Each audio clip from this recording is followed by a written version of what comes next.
ঐক্যবদ্ধ সংগ্ৰাম আৰু শুনক আমি এটা আজিৰ পৰা শ্লোগান উলিয়াইছো ধৰ্মঘট নহয় অনশন নহয় ৰাজপথ অনশন নহয় ধৰ্মঘট ৰাজপথ অনশন নহয় ধৰ্মঘট নহয় ৰাজপথ অনশন নহয় ধৰ্মঘট নহয় ৰাজপথ অনশন নহয় ধৰ্মঘট নহয় ৰাজপথ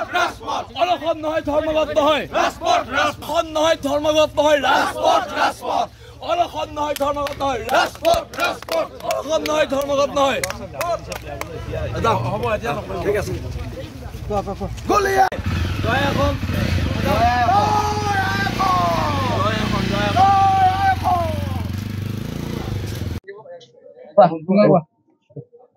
নহয় আজি আমি কৈছো যে অনশন নহয় ধৰ্মঘট নহয়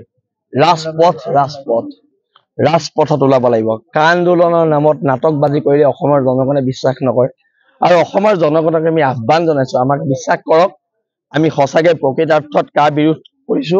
আৰু কা আহিলে গোটেই বেংগলী মানুহে অসমৰ মাটি বাৰী দখল কৰিব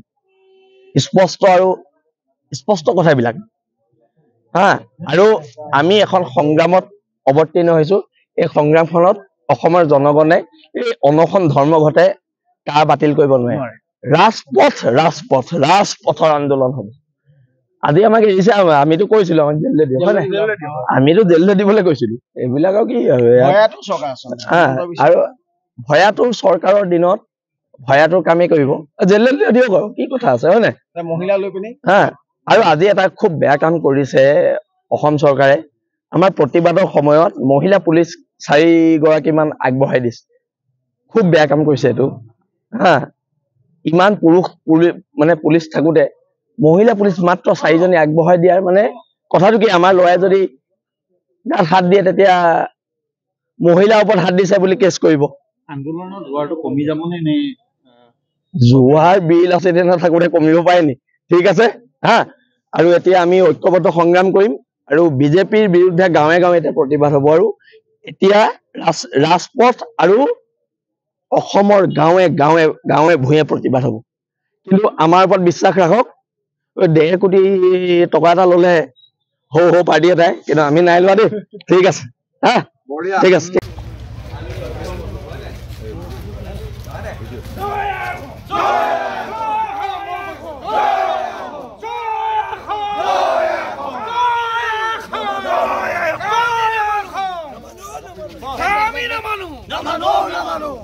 ঐক্যবদ্ধ সংগ্ৰাম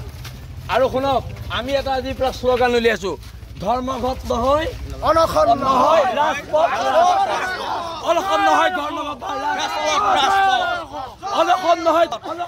ধৰ্মঘট নহয় ৰাজপথ অনশন নহয় ধৰ্মঘট নহয় ৰাজপথ অনশন নহয় ধৰ্মঘট নহয় ৰাজপথ অনশন নহয় ধৰ্মঘট নহয় ৰাজপথ অনশন নহয় ধৰ্মঘট নহয় ৰাজপথ অনশন নহয় ধৰ্মঘট নহয় ৰাজপথ অনশন নহয় ধৰ্মঘট নহয় হ'ব এতিয়া ঠিক আছে গলিয়া জয় এখন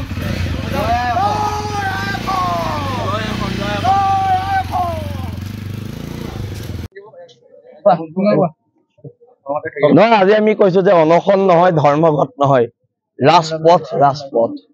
ৰাজপথত ওলাব লাগিব কা আন্দোলনৰ নামত নাটকবাজি কৰিলে অসমৰ জনগণে বিশ্বাস নকৰে আৰু অসমৰ জনগণক আমি আহ্বান জনাইছো আমাক বিশ্বাস কৰক আমি সঁচাকৈ প্ৰকৃতাৰ্থত কা বিৰোধ কৰিছো আৰু কা আহিলে গোটেই বেংগলী মানুহে অসমৰ মাটি বাৰী দখল কৰিব স্পষ্ট কথাবিলাক হা আৰু আমি এখন সংগ্ৰামত অৱতীৰ্ণ হৈছো এই সংগ্ৰামখনত অসমৰ জনগণে এই অনশন ধৰ্মঘটে কা বাতিল কৰিব নোৱাৰে ৰাজপথৰ আন্দোলন হ'ব আজি আমাক এৰিছে আমিতো কৈছিলো আমাক জেললৈ দিয়ক হয় নাই আমিতো জেললৈ দিবলৈ কৈছিলো এইবিলাক আৰু কি আৰু ভয়াতুৰ চৰকাৰৰ দিনত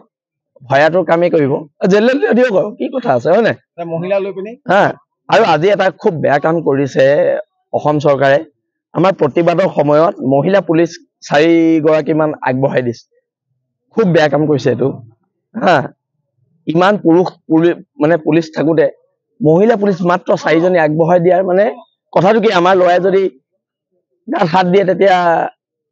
মহিলাৰ ওপৰত হাত দিছে বুলি কেছ কৰিব। আন্দোলনৰ জোৱাৰটো কমি যাব নে